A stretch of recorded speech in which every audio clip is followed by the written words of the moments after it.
Hello, welcome to Limit Studios, where we talk anything and everything entertainment. I'm, of course, Limit himself, Zeke Lamone, and that was Crash, who just ran away. And this is my review for the Iron Claw. But before we get into that, let's get the house clean out of the way, shall we? I'm going to need you to leave a like, comment below, let me know your thoughts of the Iron Claw, and of course, hit that subscribe button, as that helps me grow into my YouTube career. Now, with all that out of the way, let's get into the review. So, first things first, I originally planned to do this review when the movie first came out, and then I fell under the weather, and also it was during the Christmas time, so I had some family stuff as well, and I just thought I missed the mark. And I was like, okay, well, I'm not gonna get many views, but it is what it is. However, my friends and family have literally asked me throughout the 2 weeks, where's the review for the Iron Claw? What are your thoughts on the Iron Claw? What's the Iron Claw? Now, it is truly just family and friends. I haven't had anyone reach out to me outside of that circle, because my friends and family know I am a gigantic wrestling fan, and this is about wrestling, so they really want to hear my thoughts on it. So this is for the family and friends. And the Iron Claw, if you do not know, which I don't know why you wouldn't, because why would you click on this video, because the movie's been out for 2 weeks now. It's about the tragic wrestling tale of the Von Erich family, one of the richest family that wrestled in Texas. And it stars Zac Efron, Lily James, and a plethora of other people. And first things first, this cast is absolutely incredible. I mean, every single person just really brought it. I do not know how this is shaping up award season wise. I do think this is one of the better ensembles of the year, to me personally. And I do think Zac Efron should at least be nominated for Best Actor. To me, he is the best actor of 2023 in this role. I mean, he has been trying so hard since post High School Musical to just be taken seriously, and he's been really trying to go for that Oscar. He's been wanting that role. I mean, he's tried with being who's that serial killer in the Netflix movie? He thought he had something with that, didn't work, and a plethora of other movies. It's just, he always brings it. Zac Efron always brings it. He's great in everything that he does. To me personally, I don't think I've ever seen a movie where he just wasn't good. It's just the rest of the movie, besides him, is sometimes not all that great as well. But to me, Zac Efron's always been good. This is by far his best performance ever. And man, I just hope this really opens up even more for him. He's already a superstar, but I mean, I'm talking like this will bring him to the level of Class and everything, and he'll get more roles of the type of movies that he really wants to do. Lily James is great as a supporting actress as well. I don't think she'll get nominated for Best Supporting Actress at the Oscars, but I do believe she probably, to me, she's one of the better ones as well. I mean, it is a cakewalk who's going to win that award, so it is. It's going to be the oh crap, I cannot remember the actress's name from Killers of the Flower Moon. She's going to win it. But Lily James is definitely fantastic. She's like a good heart piece to this movie. I mean, there's one scene in this movie that solidifies around a dress that has Lily James and character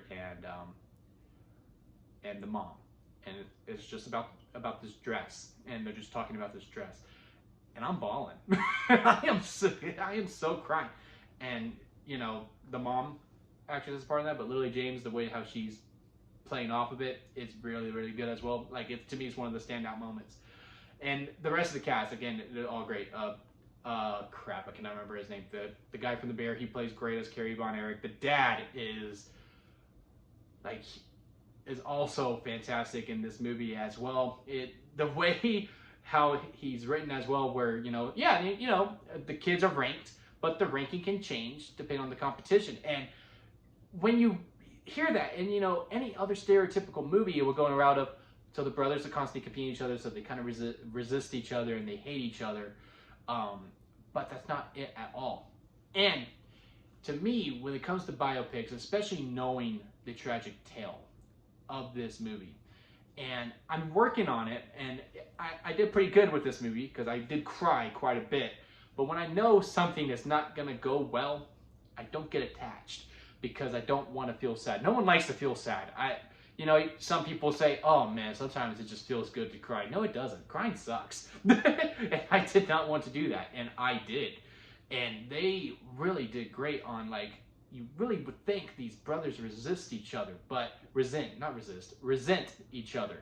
But no, they have such a love and affection for each other. And the whole first half is just bringing that and just showing that and showcasing it with what these brothers will do for each other and how much they love and care and the family dynamic, to the point where you have no choice but to fall in love and just be like, man, really hope nothing happens to this family.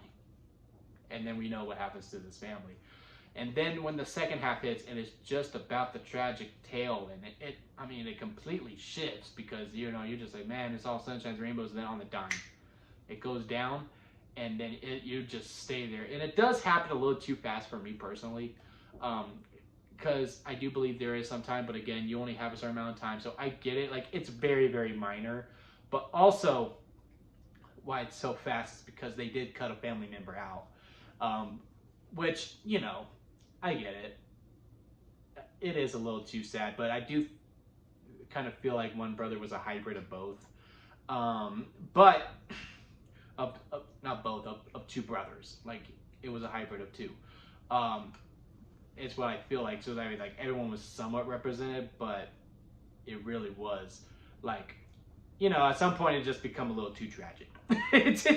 And for a movie, you got to kind of call it, and it kind of made sense.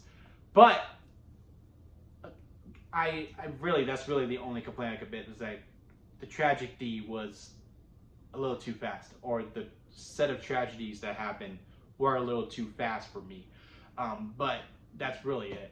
To me, runtime, perfect. I mean, you don't feel that at all. I never felt like, oh man, we're overstaying our welcome here a little bit. You know what? I do have one more complaint, and it's the guy who played Ric Flair.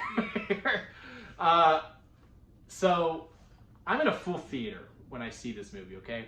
And it gets to the Ric Flair scene, and Ric Flair's doing a promo, and this just goes to show that, yeah, these characters on wrestling are once in a lifetime, and once they know their character, there ain't no one who can do it. Because the guy next to me, we're both complete strangers, have not spoken to each other the whole entire movie, we're all invested, we cried a couple times already, gets to the Ric Flair scene, and I mean, the theater's completely silent for the most part, besides the few sniffles from crying. The movie becomes a comedy. Everyone's laughing, and the guy just turns to me and just goes, well, he's trying, ain't he? I was like, yeah, no, he's trying. He's giving it his all. I will say, once he gets into the ring, he does somewhat do the Flair strut, and like, he does kind of wrestle like Ric Flair, but his promo work was absolutely horrible. But besides those two things, the movie's absolutely phenomenal. And I know what y'all thinking, like, man, he really is a fan. He has a big belt. He wanted to prove it because he had a big belt. That's not necessarily the case. So, within this channel, if you are the best movie of the year, and I know we're in 2024 now, but if you are the best movie of the year, if you're my favorite movie of the year so far, you are the champion. So you get this belt presented throughout the video. The Iron Claw is my favorite movie of 2023. If you saw my short of it, it was already spoiled for you, and you understand the belt. Now, you know, this is my favorite movie of the year. This is a Strawberry Lemonade. It is the highest ranking honor I can give a movie. Again, the only problems I have are very, very minor nitpicks, but I do understand why they are the way they are. And to me, yeah, Zac Efron should be nominated at the Oscars. I don't think he'll win, but to me, he should win. Lily James should at least be nominated. Maybe the dad should be, whoever played the dad should be nominated for Best Supporting Actor. I cannot stress enough how much I love this movie. I want to see it again. And just go through it. I want to bring some family members and like feel the pain with me. And let's watch this movie together. I've been trying for a couple weeks, and I'm getting close. It's going to happen. But yeah, leave a comment below. Let me know your thoughts of the Iron Claw. Leave a like on this video if you did enjoy it. And until next time, guys, I'll see you here at Lemon Studios.